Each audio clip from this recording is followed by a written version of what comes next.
가정의 달 세 번째 주일입니다. 오늘은 또 스승의 주일이자 가정의 날로 정해져 있습니다. 우리 가정이 참 복되어야 되는데 어떻게 하면 복된 가정이 될까? 물론 하나님 믿는 믿음 자체만으로도 복된 가정이지만은 그러나 그 믿음과 함께 하늘의 복이 임해야 됩니다. 그럼 어떻게 해야 우리 가정에 복이 임하고 우리 복된 가정이 될 수 있을까 해서 고민을 좀 해보았습니다. 누구나 다 고민하지요. 어떻게 살아야 인생을 잘 살았다고 할 수 있을까라는 고민을 누구나 합니다. 그리고 훗날 모든 인생은 다 주 앞에 설 터인데 어떤 모습으로 살았어야 그나마 좀 덜 부끄러운 모습으로 설 수 있을까라는 고민을 많이 합니다. 그러나 해답은 찾은 사람이 없는 것 같아요. 근데 성경에는 해답이 정확히 명시되어 있습니다. 그 답은 바로 하나님만 높이며 사는 인생입니다. 세상 모든 생명체는 다 존귀합니다. 그러나 아무리 귀해도 하나님보다 더 귀할 수는 없습니다. 사람이 존중하지요. 사람이 귀합니다. 그러나 사람이 아무리 존중하고 귀해도 주님보다 앞서서는 안 되며 사람 존중과 사랑을 핑계로 하나님 존중하는 것을 소홀히 한다면 그것은 바로 우상 숭배가 됩니다. 누구든지 부모나 형제나 자매를 나보다 더 사랑하면 내게 합당치 않다. 우리는 세상의 그 누구보다 그 무엇보다 가장 첫 번째로 하나님을 존중해야 합니다. 이것이 바로 성도의 올바른 자세입니다.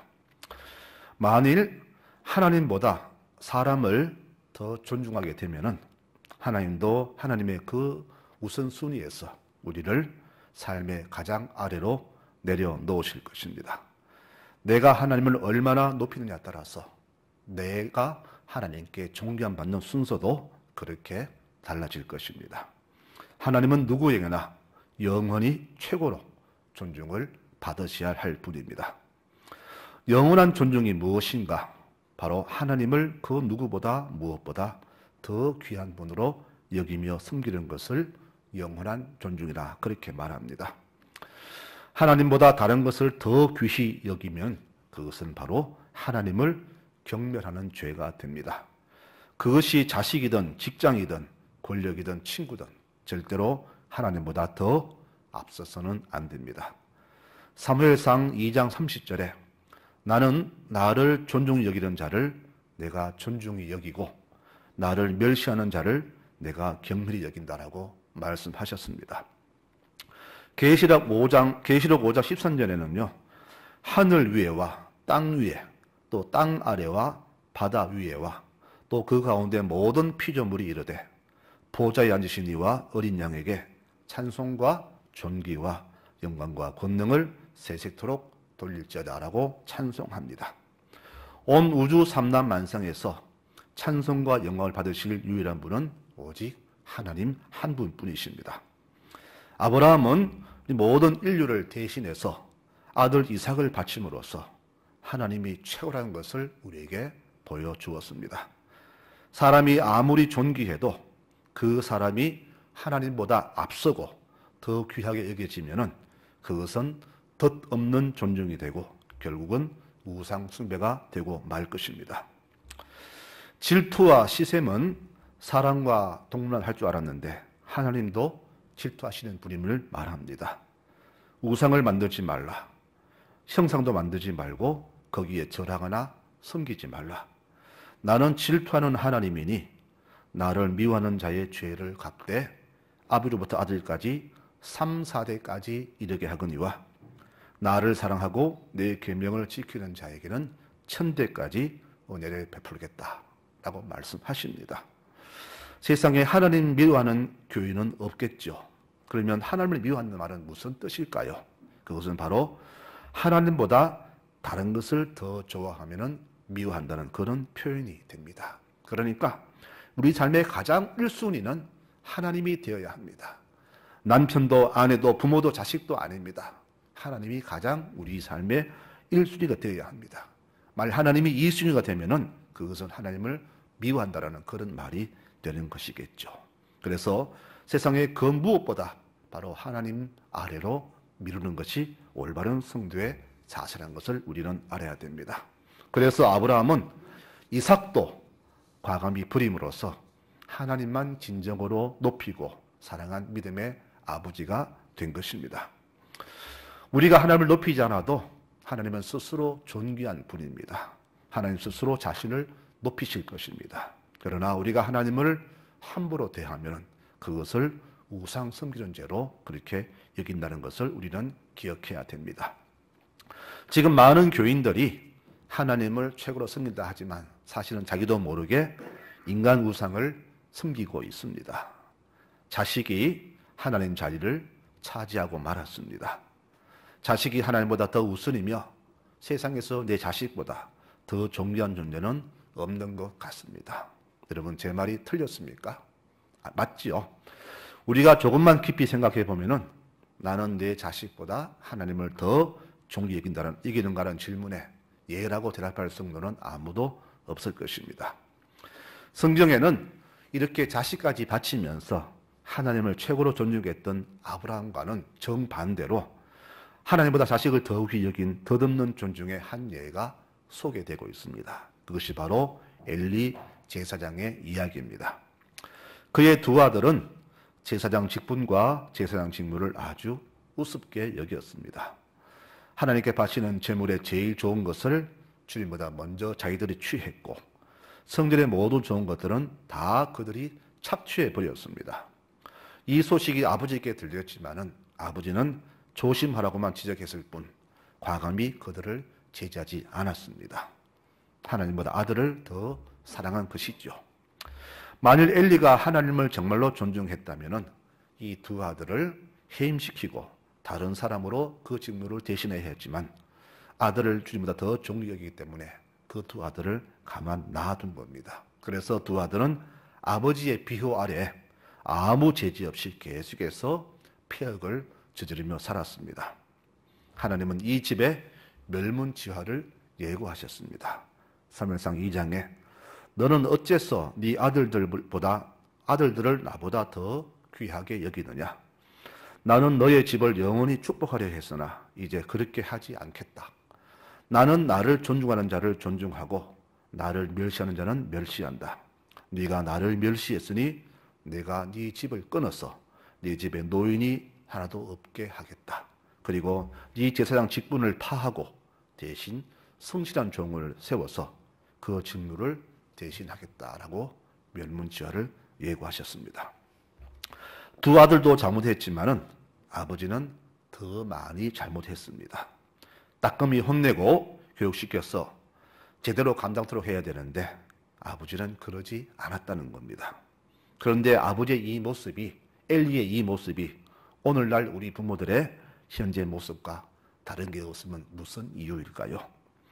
눈에 안 보이는 하나님보다 눈에 보이는 자식이 더 존귀하게 여기는 것은 무슨 이유일까요? 그런데 우리는 이 사실을 자기식으로 해석하지요. 자식은 하나님의 선물이니까 하나님만큼 귀하게 여기지 않겠냐?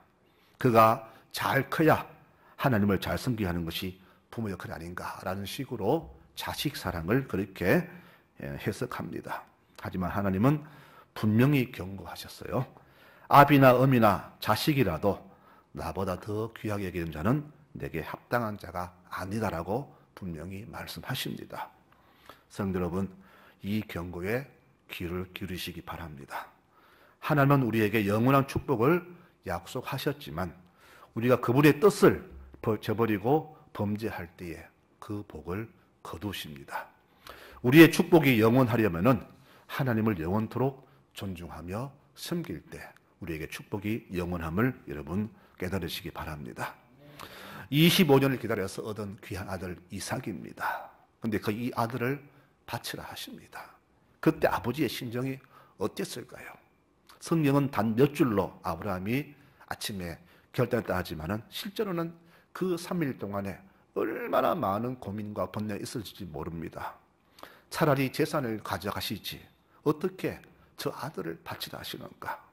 정말로 어려운 고민에 있었을 겁니다. 그런데 그런 어려운 결단 속에서 과감한 결단을 하죠. 웬만한 교우라면은 그 순간, 그 명령받는 순간에 아마 여호와 신앙을 버리거나 다른 종교를 선택할지도 모릅니다. 그런데 아브라함은 바칩니다. 왜? 자식도 귀했지만 하나님이 더 존귀했기 때문입니다. 자식은 바치면 하나님이 다시 주실 수 있지만은 하나님을 버려버리면 다시는 그분을 구할 수 없기 때문에 그는 자식을 버리고 하나님을 선택한 겁니다. 하나님은 그 믿음을 보신 거예요. 네가 네 아들도 아끼지 않고 내게 바쳤으니 이제야 네가 정말로 나를 존중하는 줄 알겠다.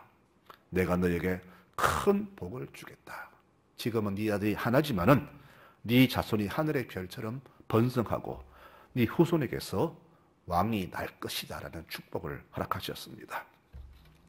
하나님을 존중하니까 하나님은 더 좋은 것으로 화답하십니다.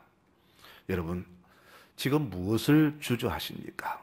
혹시 하나님이 내 좋은 것을 다 빼앗아 가실까? 그것이 걱정됩니까? 내 힘써 모은 재물, 그것을 달라하실까 싶어서 두렵습니까? 그래서 주께 주여 내 다 바칩니다라는 그런 결단을 못합니까? 그게 두려워서 순종 못합니까? 하나님은 우리 것을 가져가는 분이 아닙니다. 그분은 강도가 아니에요. 내가 하나님을 존중하면은 그분은 내 것을 취하시는 것이 아니라 오히려 더 크고 좋은 것으로 채워주시는 분입니다. 그래서 하나님을 은혜의 하나님이라고 하는 겁니다.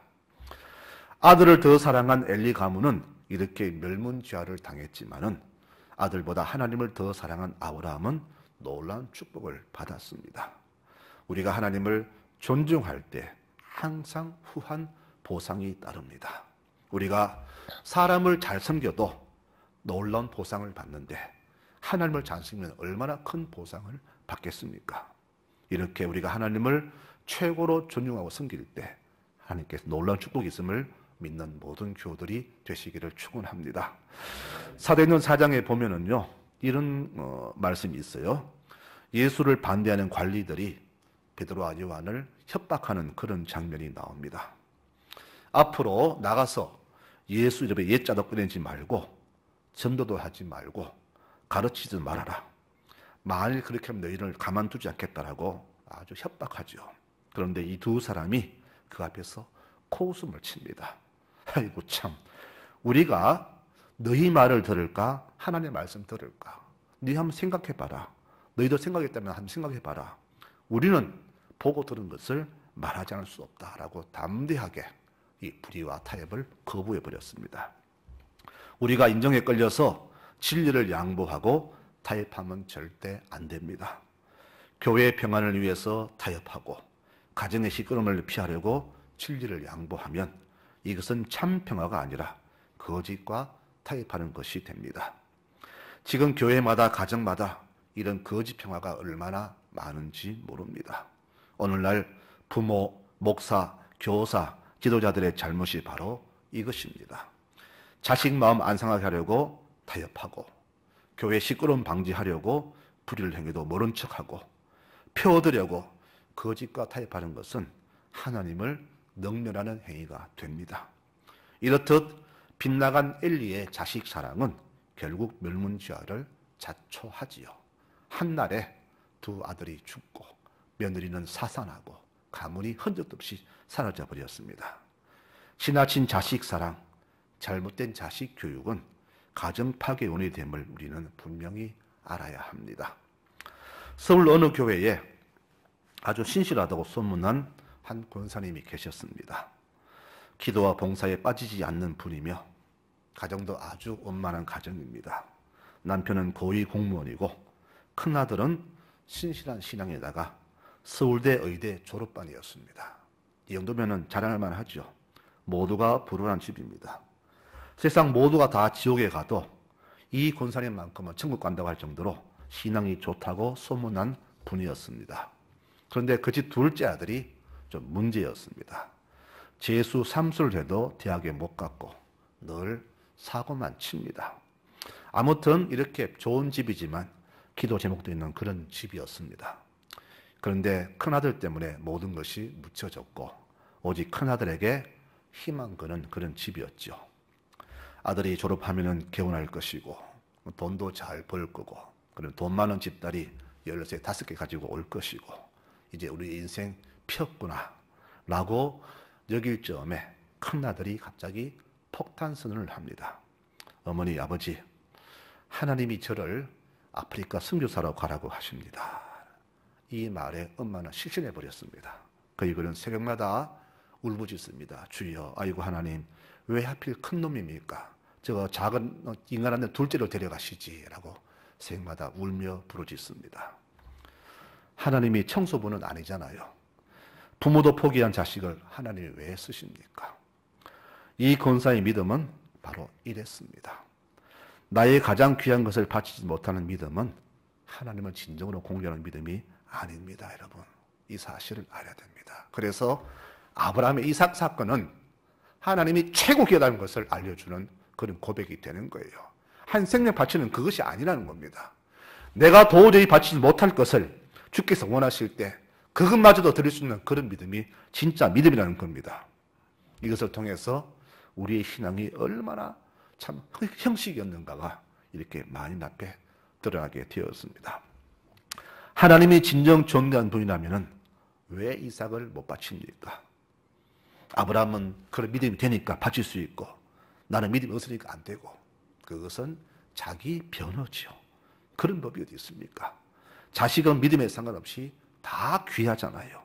믿음 좋다고 더 귀하고 없다고 덜 귀합니까? 그건 아닙니다. 그것은 핑계일 뿐이에요. 그러면 하나님이 이삭을 죽였습니까? 아닙니다. 오히려 아브라함 믿음을 보시고 더 큰 복을 주셨습니다. 우리가 진정으로 하나님을 존중한다면 항상 이상의 축복이 옴을 우리는 분명히 알아야 됩니다. 그래서 우리 시장의 가장 큰 걸림돌은 무엇이냐? 눈에 안 보이는 하나님보다 눈에 보이는 사람을 더 존중하는 것이 우리의 삶의 전부가 되었다는 겁니다. 그런데 하나님과 사람이 충돌할 때 누구를 선택할 것인가? 거기서 우리 신앙이 드러나죠. 하나님 명령이냐? 자식 사랑이냐? 이 앞에서 아브라함은 하나님 선택했고 엘리는 자식을 선택했습니다. 여러분, 세상에 그 누구라도 하나님보다 더 앞서는 것은 결코 하나님께 합당한 자세가 아니요. 그것은 참 믿음이 아님을 우리는 알아야 됩니다. 저는 늘 자식을 키우면서 여러분도 그렇겠지만은 늘 생각하는 게 우리 형편이 옛날보다 분명히 더 잘 사는 것 같은데 오히려 더 궁핍해졌다는 것을 날마다 느낍니다. 더 수입이 많은 것 같은데 남는 건 없어요. 더 힘써 일하는데 자꾸 빈손입니다. 왜 그럴까 하면 깊이 고민해 보았습니다. 그러다가 성경 속에서 해답을 찾았습니다. 그것은 바로 하나님의 저주인 것입니다. 왜 내가 힘써 수고하고 애쓰는데 늘 빈손일까? 이 저주가 왜 왔을까? 그것은 하나님보다 다른 것을 더 귀하게 여기기 때문입니다. 요엘서 1장에 이런 말씀이 있습니다. 나이 든 자들은 들으라. 이 땅의 주민들은 모두 귀를 기울이라. 너희 세대에 이런 일이 있었느냐? 너희 조상적에 이런 일이 있었느냐? 이 사실을 너희 자녀들에게 알려라. 자녀들은 또 그 자녀들에게, 그 자녀들은 또 그 다음 세대에 분명히 알려라. 풀무치가 남긴 것은 메뚜기가 갉아먹고, 메뚜기 남긴 것은 누리가 썰어먹고, 누리가 남긴 것은 황충이가 탕쳐 먹었다. 포도주에 취한 자들아, 깨어 일어나 울며 통곡하여라. 이렇게 말씀합니다. 육신에 취해서 하나님 멀리한 백성들에게 주신 교훈입니다. 이 말씀처럼 이 백성들의 삶은 매우 핍절했습니다. 새벽부터 밤늦게까지 죽자사자 일했지만은 그들의 손은 항상 빈손이었어요. 가을 추수 때 보니까 황충이 다 먹어버렸고 메뚜기 지나고 나면은 완전 황폐화 되어버렸습니다. 왜 그럴까? 하늘을 원망했습니다. 근데 누구 하나 그 사실을 깨닫지 못했어요. 그런데 요엘이 그렇게 경고합니다. 하나님을 멀리했기 때문에 그렇다. 하나님의 저주라는 겁니다. 근데 백성들은 이 사실을 몰랐어요. 왜 몰랐을까? 누가 가르쳐 줬어야죠. 누가 알려줬어야죠. 아무도 알려주지 않았습니다. 가정에서도 학교에서도 그런 가르침은 없었고요. 성경에서도 그런 가르침은 없었습니다.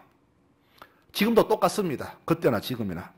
가정에 신앙교육이 없고 학교 인성교육은 사라진 오래되었으며 교회 강단에서 날마다 회개보다는 화평, 축복 이런 말만 선포됩니다. 그러니 백성들은 들은 게 없으니까 내가 왜 이럴까 깨닫지 못하는 겁니다. 자기 딴에는 하나님 잘 섬긴다고 했지만은 자기 마음대로 주님 믿었어요. 사사시대처럼 자기 속인 어른대로 자기 마음대로 하나님 믿었습니다. 그러고도 잘 믿는다고 자화자찬했죠. 그러니 그 결과가 바로 빈손이었습니다. 하나님 정말 잘생겼던 과거 조상들 때는 없었던 그런 궁핍과 핏절이 지금 우리 세대에 닥쳤습니다.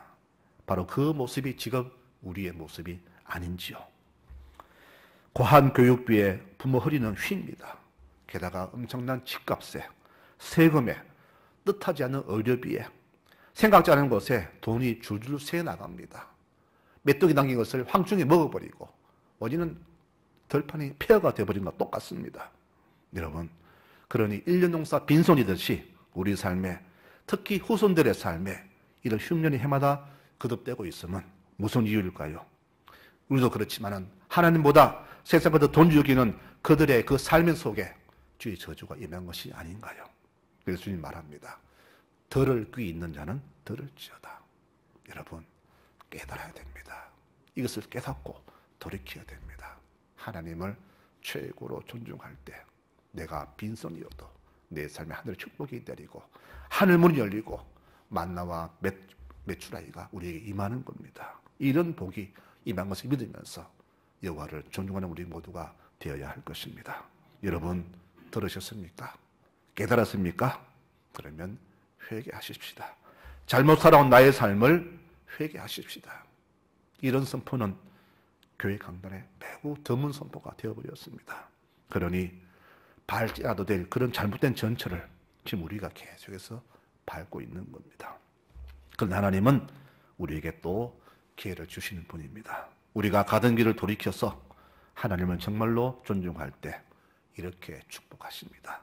신명기 28장에 네가 하나님 여호와의 말씀을 청종하면 이 모든 복이 네게 임할 것이다. 어떤 복이냐?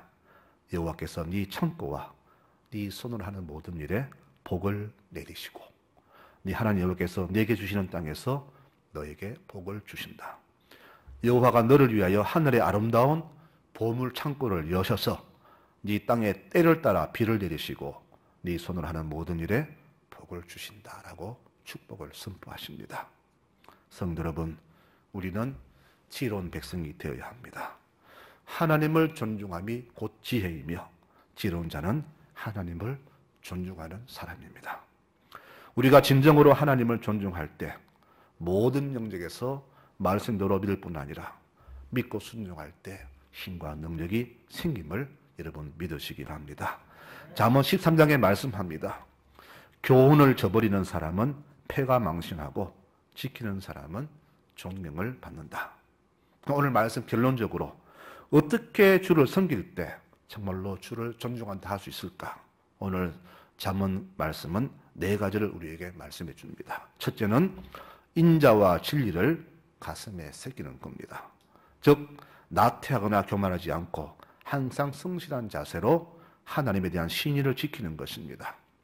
평소에 늘 신실하게 하나님을 최선을 다해 섬기는 것이 인자와 진리를 떠나지 않게 하는 방법입니다. 두 번째는 인간의 지혜를 의지하지 말아야 합니다. 무엇을 하든지 하나님께 여쭙고 시작하십시오. 세상 지식 조금 있다고 하나님 멀지 않은 것은 스스로 무덤을 파는 행위입니다. 무엇을 하든지 시작과 끝을 주께 맡겨야 하며 오직 하나님만 의지하고 하나님을 신뢰하는 것이 하나님 존중입니다. 세 번째로는 악을 떠나는 겁니다. 우리 인생이 사는 동안에 악에서 자유롭지 못하지만 우리 하나님을 진정으로 존중할 때 저절로 악을 멀리하게 되고 악에서 떠나게 됩니다. 마지막 4번째로는 나의 모든 재물과 소산의 첫 열매로 하나님을 섬기는 겁니다. 4가지 모든 재물은 그분이 주신 겁니다. 우리 모두 빈손 왔는데 우리가 이렇게 가진 것은 하나님의 선물이에요. 왜 주셨느냐? 바로 하나님 사역에 쓰라고 주신 겁니다. 그래서 우리의 모든 재물은 하나님 사역에서 사용해야 되며 소산의 첫 수확, 즉 11조를 반드시 드려서 하나님이 우리의 주인 되심을 고백해야 됩니다. 이것이 바로 하나님 존중입니다. 11조는 성도의 의무입니다. 내 물질 있는 곳에 마음이 있다고 했습니다. 내가 물질들여 주를 공격할 때 하나님에 대한 나의 자세는 더 깊어질 것입니다. 우리가 이렇게 하나님을 존중할 때 하나님은 복을 주시는데 오늘 말씀에도 그 복을 이렇게 말합니다. 너희의 몸을 건강히 할 것이고 사람들에게 인정받는 인생을 살게 하겠다. 그리고 우리의 영과 육을 강건하게 해주시며 우리의 통장을 가득 채워주시고 무엇을 하든지 물질이 넘치도록 축복하신다라고 오늘 말씀 이렇게 축복을 약속하십니다. 우리가 하나님을 존중하면 하나님도 우리를 존중하십니다. 그래서 하나님 존중의 결과는 바로 하늘의 축복입니다. 이 축복은 당장 내게 오기도 하지만은 내게 오지 않으면 내 자녀 세대라도 반드시 오게 되어 있습니다. 하나님은 절대 외상하지 않는 분이고 축복을 미루는 분이 절대 아닙니다.